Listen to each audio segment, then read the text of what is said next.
Well, hello there, folks. How are we doing today? Hopefully you're doing very well and peachy keen fantastic.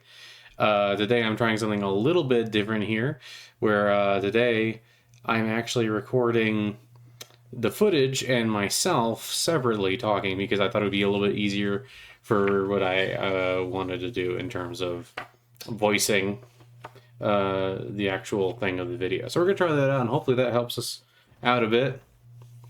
But today I wanted to talk about the qualifications for getting further on the spiritual path, and also why I think it's somewhat important to still look at scriptures. Now, look, I don't think that scriptures are per se the most important thing in the world. I don't think that scriptures necessarily hold all the keys to enlightenment or anything like that. I don't necessarily think that you have to read scriptures of any sort, but I think that scriptures can at the very least point the right way when you approach them with the right thing. Like, you shouldn't approach the Bible like it's the literal word of God. You should approach it, find what useful practices are in there, and then return to it whenever you find that it has something useful for you, but not necessarily concern yourself with, oh my goodness, what was everybody in the Old Testament at all times doing, because I want to know. That's the best thing to know forever, you know? No, like, and you shouldn't necessarily treat it like a historical document. You should instead treat it more like it's something that can help you out. But, you know, what's always helped me out the most, I personally think, is probably Advaita Vedanta, and then, you know, I use some of the techniques I learned in Buddhist practice the most. But there are the fourfold qualifications that I think are actually very good, and these are in the tattva-bodha. That's Tattva Bodha, Bodha, and these are 4 prescribed qualifications. So the first one is Viveka. Viveka is discrimination between permanent and impermanent.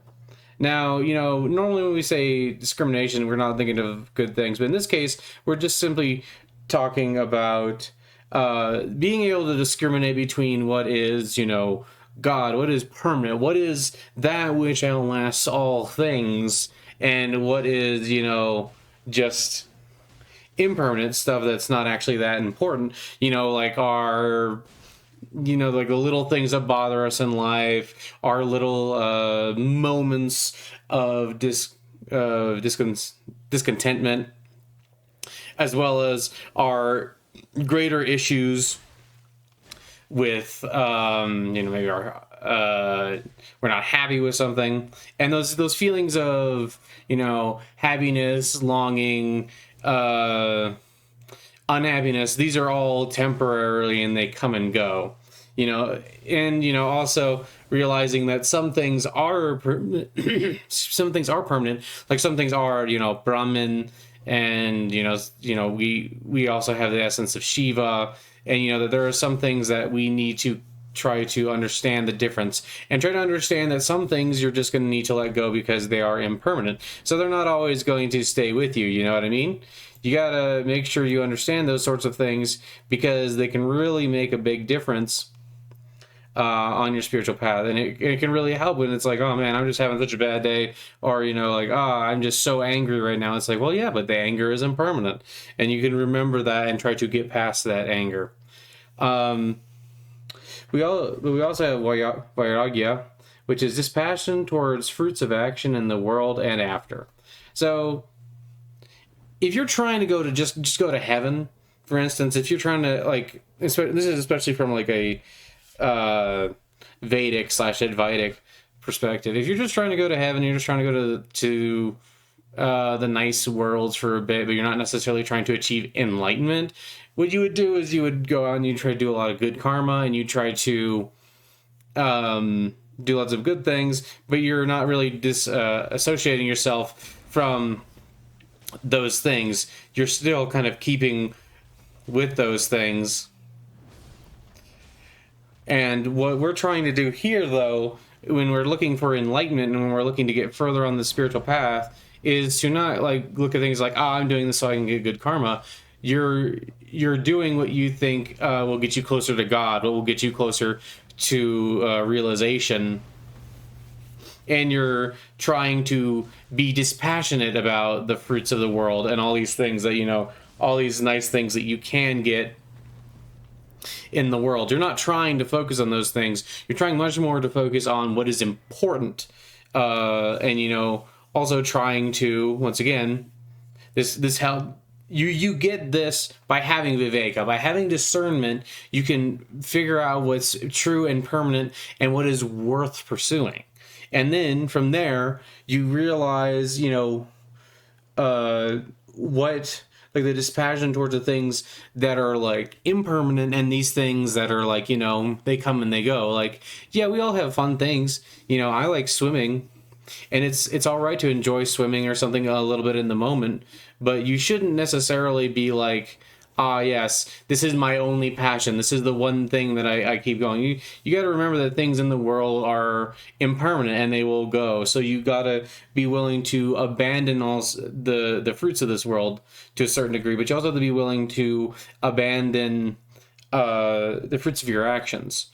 You know, a good way to get closer to God is to, you know, everything you do, give it up to God, give it for God, not for like the fruits of the action itself. And always be trying to push forward with that. There's also the third step here, which is the Shakta Sampatti, Shakta Sampatti, which is the sixfold virtue starting from Shama. And these are 6 virtues. And what we're going to go for first here is Shama. Shama is control of the mind. With Shama, what you're necessarily trying to do is you're trying to gain better control over your mind and not simply letting it lead you to and fro. You know, because one of the things you'll probably notice if you ever do a decent amount of meditation is that if you sit there and you focus too much on like what the mind is doing and you let the mind lead you, what the mind will do sometimes is just kind of latch on to every single thing that pops into your head. But if you meditate, what you'll start to realize is that those thoughts just kind of come and go, and you can just let them come and go. You don't have to sit there and try to be like obsessed with those thoughts and always try to like control and see what they're doing. When you're really gaining control of the mind, you're able to let these thoughts kind of come and go as they normally would, and you wouldn't be super focused on them.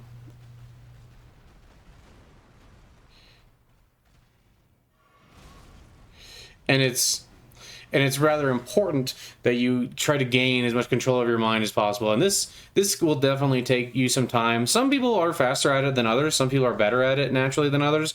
But, you know, don't be discouraged. What you should do is you should start a daily meditation practice and make sure that you meditate every day. Make sure that you meditate every day and that you're always trying to, you know, get forward with your meditation and always trying to, and by get forward, I just mean just pay attention, keep it as a thing that is a priority to do. You know, sometimes even if you don't feel like meditating, you should still meditate. And because if you just do it infrequently and only do it when the feeling strikes you, well, that's not really very good for if you're actually trying to make progress on the spiritual path. The next one is Dama, control over the 10 organs, the 5 sense organs, and the 5 action organs. And the 5 action organs here can basically be interpreted to mean, like, basically organs of movement, like your arms and legs and stuff like that. Things that keep you going. You shouldn't just basically just let them lead you to and fro. You should always be trying to understand why you're going to do something and trying to keep that mindfulness about every activity.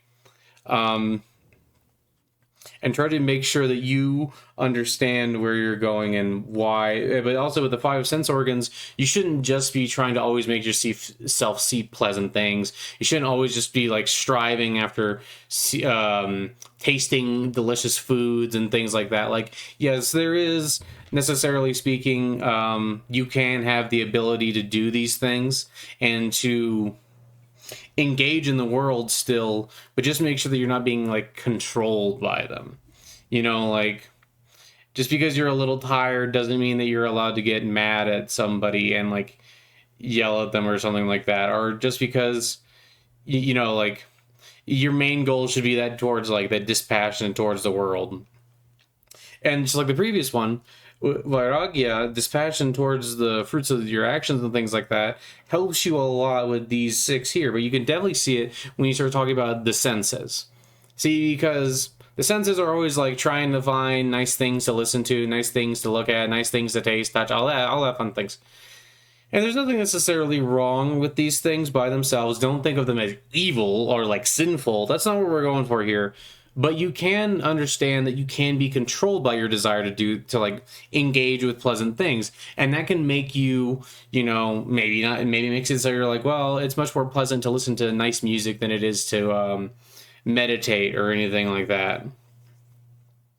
So what we end up doing is we end up not doing the things we're supposed to do, and we instead end up focusing on all these nice things and not really being able to gain true lasting happiness, which is, you know, kind of beyond those little pleasures. Uprati, observance of one's own Dama. Now, Dama is kind of a complicated word, but the easiest way to translate it is basically path. And for our purposes, what we're really talking about here is like observing one's own spiritual path. Observing what one is supposed to do in their life. Because your spiritual path does not just mean just like when you're praying and meditating. No, your spiritual path is your whole life. And one thing that you need to be willing to do and recognize is that sometimes, you know, your spiritual path is very straightforward and it's things like meditation, prayer, and stuff like that. But your spiritual path, if you're a householder, someone who lives in the world, is going to involve dealing with people in the world and dealing with things not necessarily going the way you want them to. And sometimes they're going to be, you know, kind of annoying, or you're going to have to do, or you're going to be like, thinking, oh, well, I'm on a spiritual path, so I can ignore all these things that are like present in my life that are, you know, maybe somebody thinks they're important, but I think they're all that important. But the truth is that your spiritual path is not just something you do occasionally, it is your whole life. And that means that sometimes you need to be willing to go out and really pay attention to what you're doing at the time, and like, okay, does what I'm doing right now, does it help me with my spiritual path? You know, this business I'm doing, because, you know, your job can have an effect on your spiritual path. Like, if you're someone who is, you know, like Arjuna, a warrior in some sense, who is supposed to defend people and, you know, fight against injustice and things like that, then your Dhamma is going to be different than if you're just like a postman, or if you're like a cook or a chef. You know, like, you should still be trying to take good care of people no matter what your position is, and that's kind of one of the important things about Dhamma here. Now, obviously, if we really wanted to, we can get much deeper into what Dhamma means and the way various paths interpret it. We're keeping this fairly simple. If you want to learn more about Dhamma, either ask in the video and I can do a whole thing on Dhamma, or if you want, I would suggest that there's plenty of videos you can find. Swami Sarvpriyananda talks about it a little bit, and there's lots of other swamis who talk about Dharma. Dhamma. No, Dharma. I was getting my Pali and my Sanskrit mixed up there for a second. Don't mind me, I'm fine. I'm a silly cat. Silly cat sometimes. But now, next is the fourth step in this, which is Titiksha, endurance, not to be affected by pair of opposites. So, the spiritual path is going to require some endurance. It's going to require you to be willing to deal with things that are difficult, to be willing to, you know, have your moments where you put the spiritual path forward. It's also going to have moments where, you know, you're just not going to be necessarily having a great time. And it will take effort. It takes you going back and forth and going to these things time and time again to really make sure that you're doing it right. Like I said, it takes that daily meditation practice. It takes thinking about the spiritual in every aspect of your life, rather than simply sometimes, and then kind of being like, okay, well, I've thought about it enough for today. It's like, no, you need endurance. You need the ability to push forward and get over some of the hurdles that are going to be in your way, and you need the ability to go through these times of difficulty to make sure that you're willing to deal with them, and just having that endurance. And you'll find that if you cultivate all the steps up till now, once again, that endurance will come easier. Now you're going to need endurance. You are going to need throughout all of these. You're going to need a little bit of endurance to make sure that you're really willing to sit there and use Viveka, use discernment in your daily life. You're going to need to use you're going to need Vairagya, because right now the passions of the world are very powerful and they can really affect you. But what you're going to need to do is you're going to need to at least occasionally be able to step away from those things and use your endurance to be able to look at them and be like, okay, this isn't the important part. And okay, yeah, maybe I would like to go out partying, but partying isn't going to get you further along the path. That's not to say that you can never go to a party and then you have to be a killjoy and can't enjoy anything. The highest path, of course, is to take everything, because everything is still ultimately God. Everything is still Shiva, Brahman, Kali, whatever name you want to use for it. Everything is still that. But this is the path that you start with to get closer to that realization that makes that path actually easier. Because otherwise you can start on that path and be like, oh, well, everything's Brahman. But it's like, yes, everything is Brahman. And that means that in some sense you can be dispassionate and still have the things in the moment, but not cling to them. Sure. But it's a lot easier if you've already cultivated these things. So you definitely need endurance. Now, the Shradha is faith in the Guru and scriptures. This is probably the part where I am the most... I'm not 100% sure I agree. I think scriptures are good tools. I think that scriptures can be very good tools, and that having a little bit of faith in them and their ability to help you and help you get further along your own path and get further along in what you need can be very, very good. I think the problem is that when one has faith in the guru, and I think if you find a good guru, that's great. And if you're really into it, cool. I have done a lot of my experiencing and searching on my own. I watch a lot of videos. I watch a lot of Swami Sarabhiyananda and stuff like that, but I don't have a physical guru. This is probably one of the areas where I would say that this kind of can mean things other than what it directly says. But of course, if you're trying to get strictly on the path, that's definitely worth doing. I think faith in the guru and the scriptures, that could be faith in Jesus Christ as your guru and the scriptures along with them, or faith in Krishna as your guru, or things like that. Some people, more traditional Hindus, would probably disagree with me there, but just to keep that in mind. Samadhan, single-pointed mind. This is the ability to focus your mind on singular objects or of meditation, usually God, but it's kind of interesting because there's also different things in certain parts of Tantra, and I kind of borrow from multiple traditions. Advaita Vedanta and Shaiva Tantra are probably the two that influence me the most, and Buddhism as well. But numerous texts such as the names I'm always bad with, Malin Vijayottara Tantra also outlines 6 varieties of goal or targets, lakshyas, of yogic practice. Mainly contemplation of the void, contemplation of the body, contemplation of the drop, contemplation of the phenomena, contemplation of the world, and contemplation of resonance.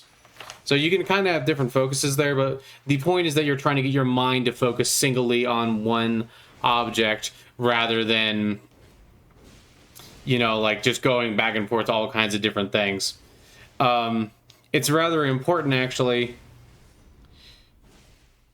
to make sure that you're not just running around and letting your mind focus on a billion different things. You want to be able to control your mind enough that you can focus on this one object. And you can see that goes back to Shama, control of the mind. All these things build on each other, like I said already. And now, so that's the 6 virtues. And then we have Mumukshutvam. Mumukshutvam. There we go. I believed in me. Burning yearning for liberation. Okay, so see, you're gonna want to know what you're after, know why you're doing these spiritual practices, whether it's liberation specifically from the whole thing of samsara, or it's something much smaller where it's like, I'm trying to get liberated from my like non-godly parts of myself, and I'm trying to like really invest in the the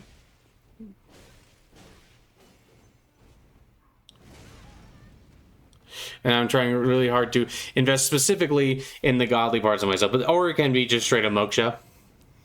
But by having faith and really sticking to it, you can find that desire for moksha, it will come through, and you'll be able to get closer to moksha, and you'll get closer to liberation, you'll get closer to liberation from your problems, closer to liberation from the dark parts of the world, and all that stuff.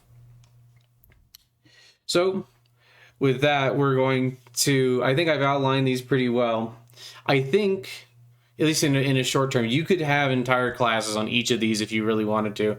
And I think I will go over them a bit more in detail later on. So we're going to stop with the footage for now, and I'm going to just read this little part here from the Mundaka Upanishad, which I recently was reading, and I decided that I really like this, so I was going to share this with you. So, Om, may we, O gods, hear with our ears what is auspicious. May we, O worshipful gods, see with our eyes what is good. May we, strong in limbs and body, sing your praises and enjoy the life allotted to us. By Prajapati. Om, peace, peace, peace. And now I'll do it with the one I always do, which is Om, lead us from the unreal to the real, lead us from darkness unto light, and lead us from death to immortality. Om, peace, peace, peace. I would strongly recommend that you guys maybe do a little bit of research on your own, but I really hope that this maybe can give you an idea of what you need to be and where you need to work on. And always remember that if you're having a big problem in your spiritual path, you can kind of trace it back to one of those 4. And of course, it's actually, one of those 9, because there's the third one is actually 6. Hey, Hinduism likes its list, man. But I found that these are very, very helpful to me, and hopefully they will be very, very helpful to you. And we'll talk some more about those in the future. But for right now, I wish that you have a blessed day. I hope that you know that I love you, and that God loves you, and that you are great and on your way to perfection. So isn't that wonderful? I think it's wonderful. Anyway, I hope you have a great one, and I hope that everything is going well for you. And leave your little comments and your likes and all that fun stuff. And remember that God is everywhere, God is all loving, and that you are always perfect in the eyes of God. Okie dokie. Bye-bye. Love you. Bye. Have a great one.